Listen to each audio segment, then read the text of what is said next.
बिस्मिल्लाहिर्रहमानिर्रहीम। अरशद लोधी कम दियां गल्लां नाल हाज़िर खिदमत है। दोस्तों की हाल जे ठीक ठाक हो, खरीयत नाल हो। लो तुहानूं एक अज ऐसे बादशाह दी ते मीरजादे दी गल सुनावां जिहड़ी सुन के तुसीं जनाब इंशाअल्लाह ताला याद करोगे सारी जिंदगी। बहुत खूबसूरत गल, बहुत खूबसूरत गल है। ऐसी गल है कि तुहाडा दिल करेगा कि मैं बार बार सुना, बार बार सुना। तो लो फिर वक्त ज़ाया कीते बगैर तुहानूं गल सुनाइए।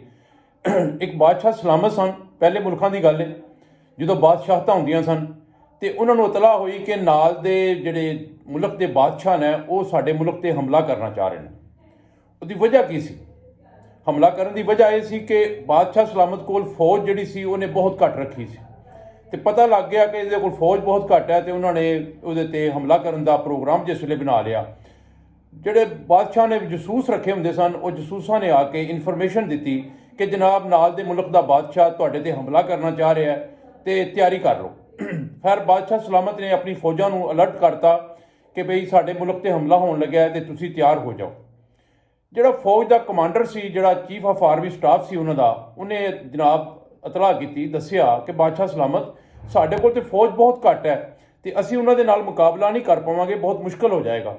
तो बादशाह सलामत ने कहा कि तुसीं इस तरह करो कि कोई मीटिंग बुलाओ, कॉल करो तो गौर करो कि की सानूं हिकमत अमली जिहड़ी है ना वो अपनानी पेगी। खैर तमाम वज़ारा की जी बह के मुशावरत हुई जिस वेले उहदे मुशावरत एक फैसला किया गया। वो फैसला ऐसी कि पूरे मुल्क दे विच जिन्ने भी नौजवान ने, जिन्ने भी मतलब 18 साल तो उत्ते दे बंदे ने, उन्होंने सारिਆਂ फौज शामिल करता जाए, उन्होंने फौज की वर्दी पहना दी जाए। तो जिस वेले नाल दे मुल्क वाले हमला करनगे बार्डर ते इन्नी सारी फौज साडी देख के वो परेशान हो जाएंगे तो खुद बखुद ही वो वापस हो जाएंगे या शिकस्त तस्लीम कर लैणगे। फैसला तो बहुत अच्छा सी, ज़ाहिर ऐसा ही होंदा सी। पहले मुल्कां को देखते सन कि यार फौज बहुत ज़्यादा है तो वो अपना जिहड़ा इरादा सी वो तब्दील कर लेंदे सन। खैर बादशाह का हुक्म होया जिस वेले पूरे मुल्क दे विच ऐलान किए गए, पिंड पिंड जाके जगह जगह जाके ऐलान किए गए कि जनाब तमाम जिहड़े नौजवान ने वो अपने पाक जिहड़ी फौज है अपनी उहदे विच शामिल होणगे, क्योंकि नाल दे मुल्क वाले हमला करन लगे ना तो सानू फौज की जरूरत है। तो इस वास्ते वो अपनी अपनी वर्दियां जड़ियां ना वो आके ते सला लैन तो वो वर्दियां पा के ते तैयार हो जान। खैर तमाम लोग जिहड़े सन उन्होंने उस गल ते लबैक किया, तैयार हो गए। फौज दियां वर्दियां शर्दियां जड़ियां ने वो ते पहनाइयां गईयां ते तैयारी फड़ ली। ये मरहला जिहड़ा चलता रहा, सिलसिला होया तो एक वड्डी फौज जिहड़ी है वो उस मुल्क की बन गई, क्योंकि तमाम लोग जो शामिल हो गए। जिस वे फौज एड्डी वड्डी हो गई, वो सारी फौज उन्होंने बार्डर से ला दी।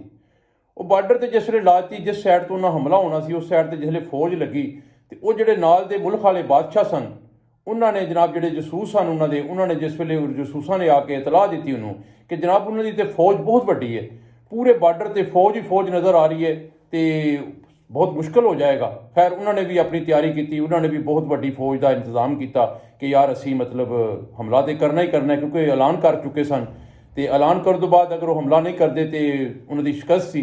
खैर उन्होंने एक अपने मुल्क की सारी फौज को इकट्ठिया किया, बार्डर से ला दिता।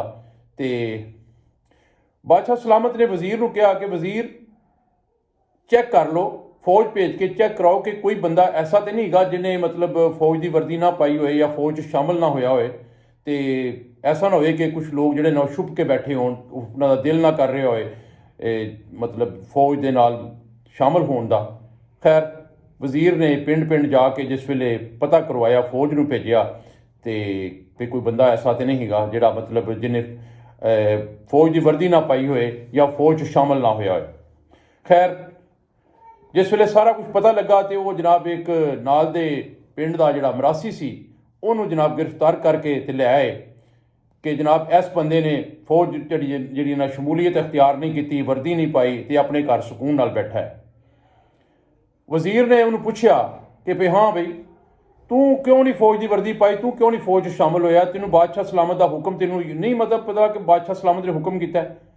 और फौजी ने कहा जनाब असी तो जनाब फौज नहीं ना है जी, असी तो मतलब मीरजादे हाँ तो साडा काम लड़ना तो नहीं गा। उन्हें कहा नहीं तेनों भी एक सारा कुछ करना पेगा, क्योंकि पूरे मुल्क का मसला है तो तेनों भी ये काम करना पैना। खैर मजबूरन उन्होंने वर्दी पहना दी गई। वो वर्दी पा के तो जिस वेले जनाब तैयार हो गया तो बादशाह सलामत ਨੇ ਦੇਖਿਆ ਕਿ ਜਨਾਬ ਇਹ ਮਤਲਬ ਫੌਜੀ ਤਿਆਰ ਹੋ ਰਹੇ ਨੇ, ਬਾਦਸ਼ਾਹ ਸਲਾਮਤ ਆਇਆ ਤੇ ਉਹ ਮਰਾਸੀ ਅੱਗੇ ਵੱਧ ਕੇ ਜਨਾਬ ਕਹਿਣ ਲੱਗਾ, ਸਰ ਜਾਨ ਦੀ ਅਮਾਨ ਪਾਵਾਂ ਤੇ ਇੱਕ ਅਰਜ਼ ਕਰਾਂ। ਬਾਦਸ਼ਾਹ ਸਲਾਮਤ ਨੇ ਕਿਹਾ, ਹਾਂ ਦੱਸ ਕੀ ਮਸਲਾ ਹੈ। ਉਹਨੇ ਕਿਹਾ, ਸਰ ਜੀ ਗੱਲ ਇਹ ਹੈ ਕਿ ਅਗਰ ਸਾਡੇ ਲੋਕਾਂ ਦੀ ਵੀ ਲੋੜ ਪੈ ਗਈ ਤੇ ਫਿਰ ਤੇ ਸ਼ਿਕਸਤ ਹੀ ਸ਼ਿਕਸਤ ਹੈ। ਫੌਜ ਨੂੰ ਅਗਰ ਸਾਡੇ ਲੋਕਾਂ ਦੀ ਵੀ ਜ਼ਰੂਰਤ ਪੈ ਗਈ ਤੇ ਫਿਰ ਤੇ ਸ਼ਿਕਸਤ ਹੀ ਸ਼ਿਕਸਤ ਹੈ ਜਨਾਬ। ਤੇ ਦੋਸਤੋ ਗੱਲ ਕਰਨ ਦਾ ਮਤਲਬ ਇਹ ਹੈ ਕਿ ਇਹ ਜਿਹੜੇ ਮੀਰਜ਼ਾਦੇ ਹੁੰਦੇ ਨੇ, ਮਰਾਸੀ ਹੁੰਦੇ ਨੇ, ਇਹ ਬੜੇ ਡਰਪੋਕ ਤੇ ਬੜੇ ਥੋੜ੍ਹੇ ਦਿਲ ਦੇ ਹੁੰਦੇ ਨੇ। ਇਹਨਾਂ ਦਾ ਤੇ ਇਹ ਸਰਦੀ ਦੂਰ ਹੁੰਦੀ ਹੈ ਤੇ ਰਜ਼ਾਈਆਂ ਕੱਢ ਲੈਂਦੇ ਨੇ ਤੇ ਆਪਣਾ ਇੰਤਜ਼ਾਮ ਕਰ ਲੈਂਦੇ ਨੇ। ਇਹ ਲੜਨ ਜੋਗੇ ਨਹੀਂ ਹੁੰਦੇ। ਤੇ ਉਹ ਵਿਚਾਰੇ ਨੂੰ ਚੂੰਕਿ ਫੌਜ 'ਚ ਸ਼ਾਮਲ ਹੋਣ ਦਾ ਕਿਹਾ ਤੇ ਉਹ ਪਰੇਸ਼ਾਨ ਸੀ ਤੇ ਉਹਨੇ ਕਿਹਾ, ਜਨਾਬ ਜੇ ਸਾਡੀ ਜ਼ਰੂਰਤ ਪੈ ਗਈ ਹੈ, ਮੀਰਜ਼ਾਦਿਆਂ ਦੀ ਵੀ ਲੋੜ ਪੈ ਗਈ ਤੇ ਫਿਰ ਫੌਜ ਨੂੰ ਸ਼ਿਕਸਤ ਹੀ ਸ਼ਿਕਸਤ ਹੈ, ਫਿਰ ਫੌਜਾਂ ਕਿੱਥੋਂ ਜਿੱਤਦੀਆਂ ਨੇ। ਤੇ ਅੱਲਾਹ ਤਾਲਾ ਜਨਾਬ ਸਭ ਦਾ ਹਾਮੀ ਨਾਸਰ ਹੋਵੇ। ਦੋਸਤੋ ਗੱਲ ਪਸੰਦ ਆਈ ਹੋਏ ਲਾਈਕ ਕਰ ਦਿਓ, ਸ਼ੇਅਰ ਕਰ ਦਿਓ। ਜਿਹੜੇ ਦੋਸਤ ਚੈਨਲ ਤੇ ਨਵੇਂ ਨੇ, ਚੈਨਲ ਨੂੰ ਸਬਸਕ੍ਰਾਈਬ ਕਰੋ, ਚੈਨਲ 'ਚ ਸ਼ਾਮਲ ਹੋ ਜਾਓ। ਬਸ਼ਰਤੇ ਜ਼ਿੰਦਗੀ ਕੱਲ ਫਿਰ ਇੱਕ ਨਵੀਂ ਵੀਡੀਓ ਦੇ ਨਾਲ ਹਾਜ਼ਰ ਖਿਦਮਤ ਹੋਵਾਂਗਾ। ਕੱਲ ਤੱਕ ਇਜਾਜ਼ਤ, ਅੱਲਾਹ ਹਾਫਿਜ਼।